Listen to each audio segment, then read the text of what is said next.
So yeah, going to test ride some bikes. Should be good.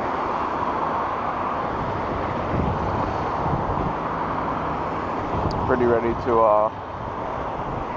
upgrade from the old little CB125.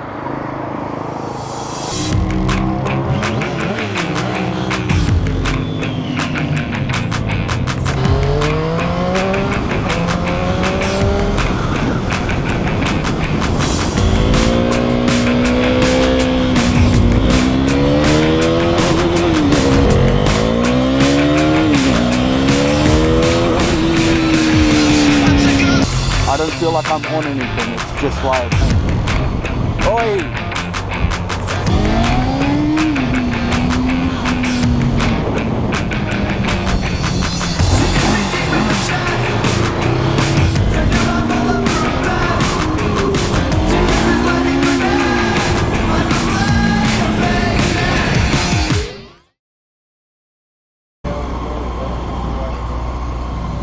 Alright. Bit bigger than what I'm used to. I'm on a 125 at the moment.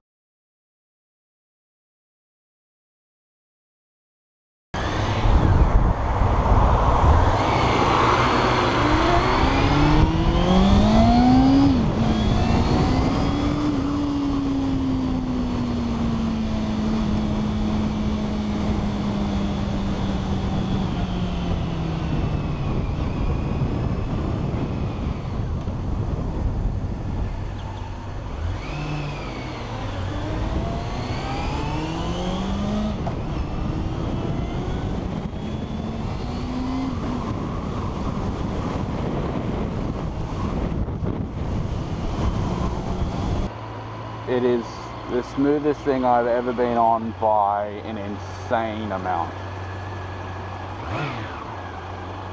I mean, in saying that, the cost is, you know, substantially more than the other bikes, and I really kind of wasn't considering this just from a price perspective, but this, I mean, I don't feel like I'm on anything. It's just like buttery beneath me. It's insane. Oi! Idiot.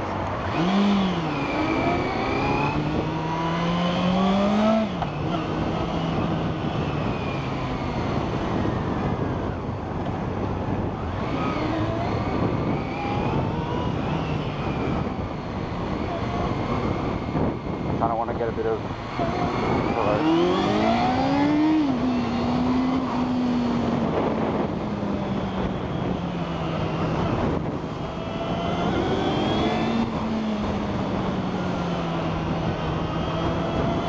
I mean, you can tell it's just gonna go, but I can't even push it. Not on a city street. Like even in first gear, it's still.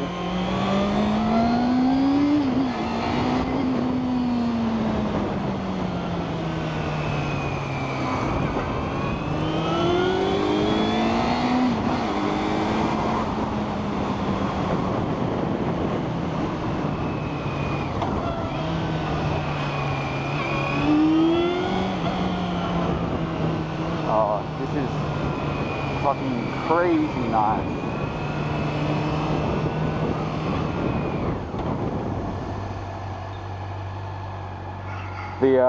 The suspension just oh man, it's hard to explain. I guess for people on the bigger bikes will kind of understand, I guess, but for me, coming off, you know, a shitty bike, and even, you know, having ridden a bunch of the 300s, this is just a whole nother level. It's just crazy.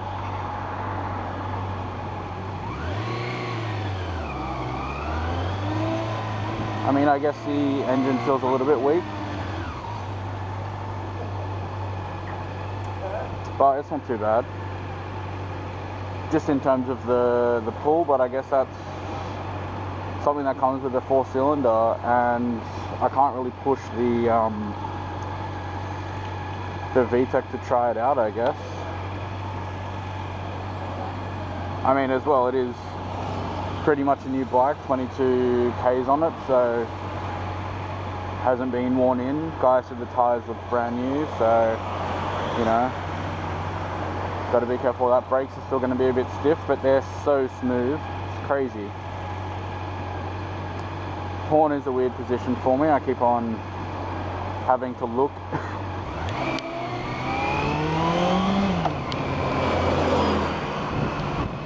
Keep on going to press the horn.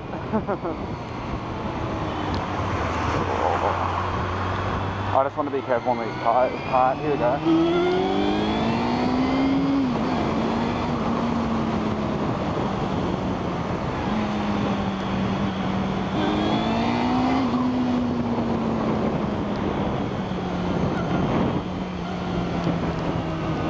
And this is just so fucking beautiful.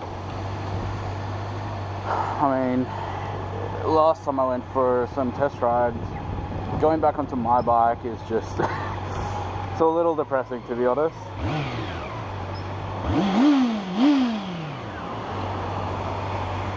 I mean, it's not the beastiest sounding exhaust, but it's just the smoothness. There is absolute zero vibrations on this. It's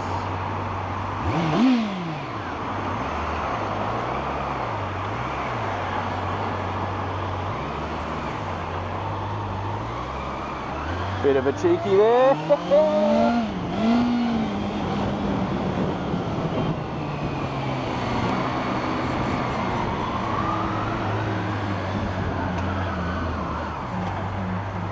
I mean, it holds, I've barely gotten this out a second, but it holds smooth in first and second, like pretty much regardless of your speed. It doesn't feel like it's about to just drop or anything. So for low speed stuff, it just seems like, man, the smoother you ride, the easier it's going to be.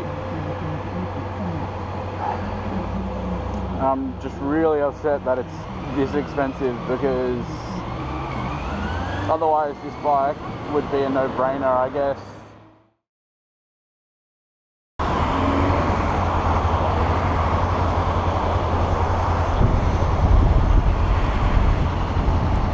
Alright, so the CB500F, obviously a bit more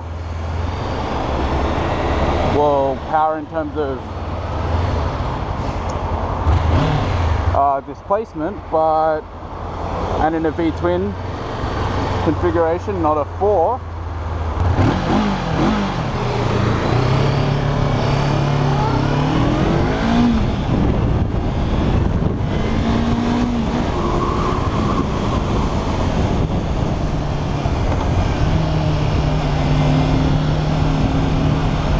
Don't get me wrong, it's alright. It's definitely more of a sportsy, sport bike kind of ride, I guess. It's the riding position feels taller, like it's not as low to the ground as the CB400.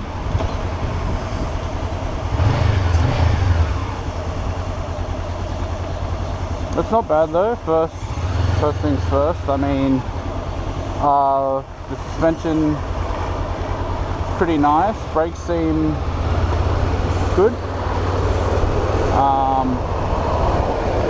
Man, this road fucking sucks. So busy. Just in regards to the smoothness though, I mean, it's nowhere near as smooth as the 400. I mean, it has that twin grunt, so I mean, it's nice in that regard. It sounds a lot nicer. It's a little bit taller. I'm 5'7". I mean, I'm on my toes with both feet down. but it doesn't feel heavy. I've been on some bikes where you're up this high, I guess, and you're a little bit worried just because it feels heavy. It's where the weight is placed on the bike, and this does feel quite smooth.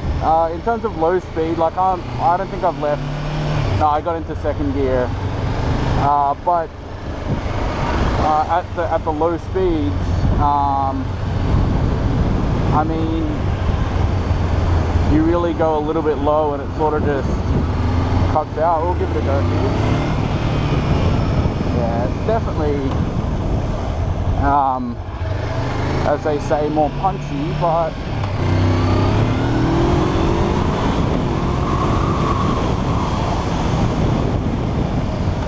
I mean, it does the job.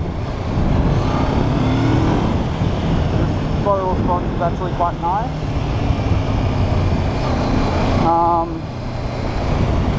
Go back into first, speed it up here a little bit.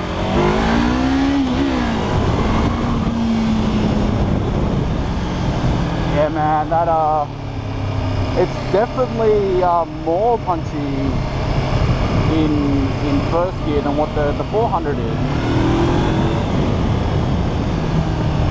But in saying that, it's a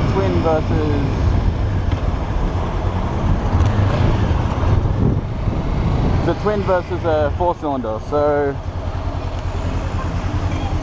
I mean, you kind of have to expect that, I guess.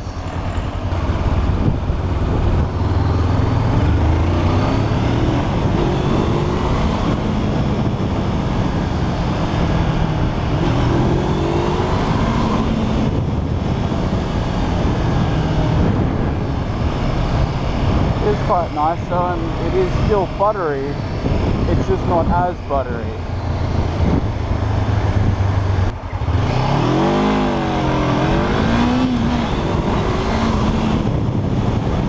It definitely has that first gear sorted though, that's for sure. But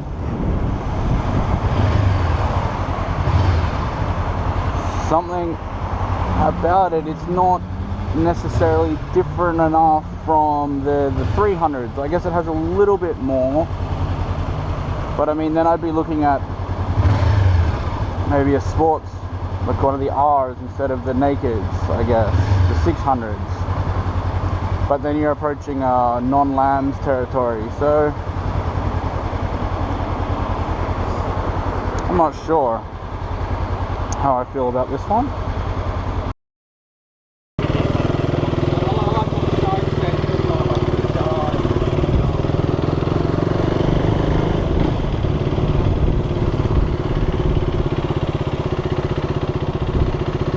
Might just put my sunnies on, I think. Yeah, so this is the Duke 390. Obviously it's a single, so bit of a different ride to the last two I've been on.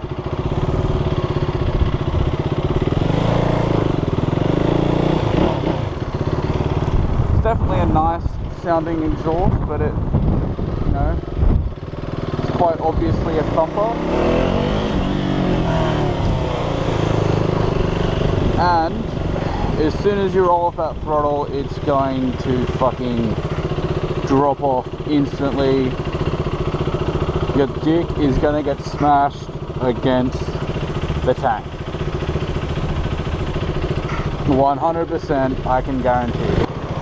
373 single cylinder, made in India by Bajaj. I think the company is called motorcycle company and car company in India, but under license with KTM. So I mean, the quality is decent. It's not bad at all. It's definitely easily on par with your, you know, Thailand made bikes, better than the Chinese made bikes, I guess. I mean, it depends on what bike really, but it at least holds up to all the, you know, the 250s, the 300s, your Hondas, Kawasaki, etc. The thing that makes this different, I guess, is that it's a single and not a twin, like all the other ones in that class.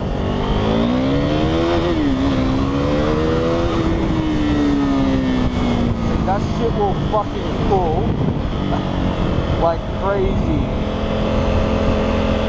Way more than the CB500.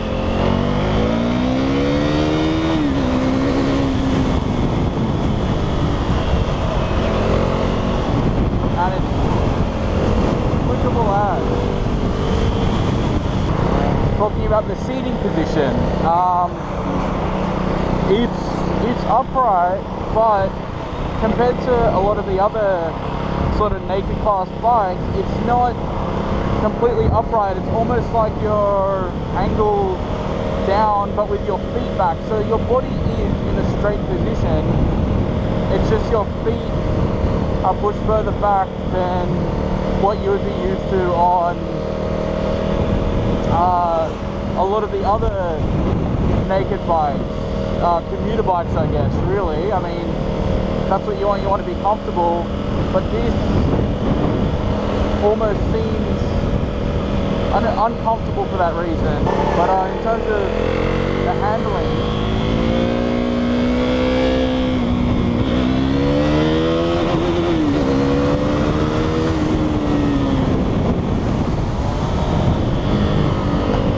that was to 100, so I mean it fucking gets up there quick, man. Gets up there super quick.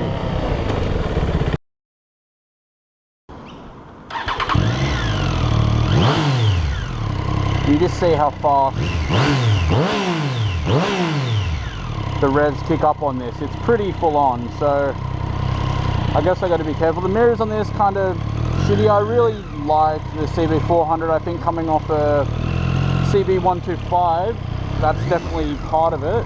One thing that I'm finding here though is to hold in the clutch and to actually reach the indicators is not the easiest thing. So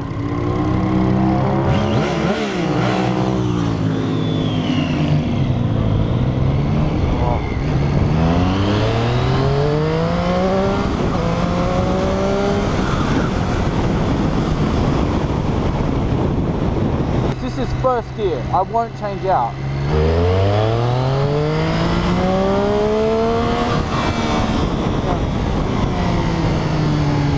So that is fucking crazy. That was 100 on a learner legal bike in first gear.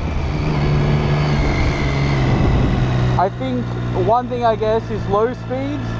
I'm getting down to about 20 and it starts to putter along a little bit, like it loses that control. But to be able to go 100 in first gear as a learner, that is fucking nuts.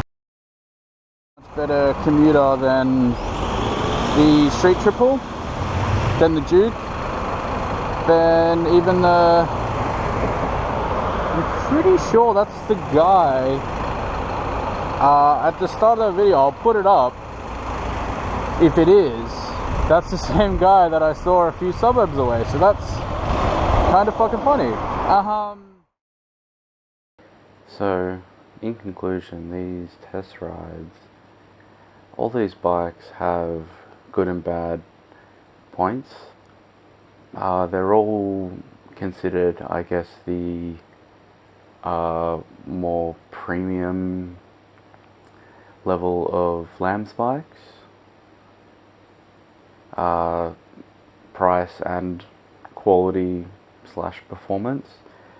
Starting with the Duke 390, I guess a positive and a negative is the single cylinder. The engine is good, but something about it just feels a little bit cheap, but I guess coming in at the cheapest out of these 4 bikes, it's somewhat understandable. Has ABS only on a single disc though. Stopping power is okay. Acceleration is crazy. It will wheelie. The front wheel will kick up. So yeah, like that bike I would recommend if you're looking for something fun, but it's not the most reliable. If you've got to be on it, you know, for a decent portion of your day, and you just don't want to have to worry about power delivery too much, I mean, that's not the bike for you. But it is a really good price. It's a really nice ride. I would recommend getting the upgraded seat, the KTM Powerpilot seat. It's a lot more comfortable. It will actually be bearable to ride for more than about an hour at a time. Then the CB500, I guess, would be next. Decent price. It's about 1,000 more than the 390 Duke. It's a good ride. Quite upright. It's a pretty tall ride. Feels like a nice, almost like a touring style ride. It does have that nice grunt of a twin engine. I don't know, it didn't wow me, I guess, but that's not the style of bike I like, so depending on what you like, maybe that would be the bike for you. It's definitely worth going for a test ride. I just felt it didn't have the punch it needed considering how big it is, both in cc's and in weight. So the CB400, there really isn't much bad to say about them. They're reliable from the second you pull on the throttle. Their power delivery is great. The brakes, dual disc ABS, big discs, really good. 4 cylinders, super smooth ride. Suspension is great. Riding position is upright. It's a good commuter bike, but can also do those sports rides. So I guess the negative about this is the price. A very expensive bike to be a 400. But in saying that, the power is not crazy, but because it does have the VTEC that will kick in at about 7,000 RPM, and this bike starts the red line at 13,000. As soon as you hit 7, the power delivery is crazy. It's awesome, easily as good as the other bikes that have that good torque. So that definitely makes up for the lack in the lower RPMs. Then lastly, the Street Triple, the Triumph Street Triple.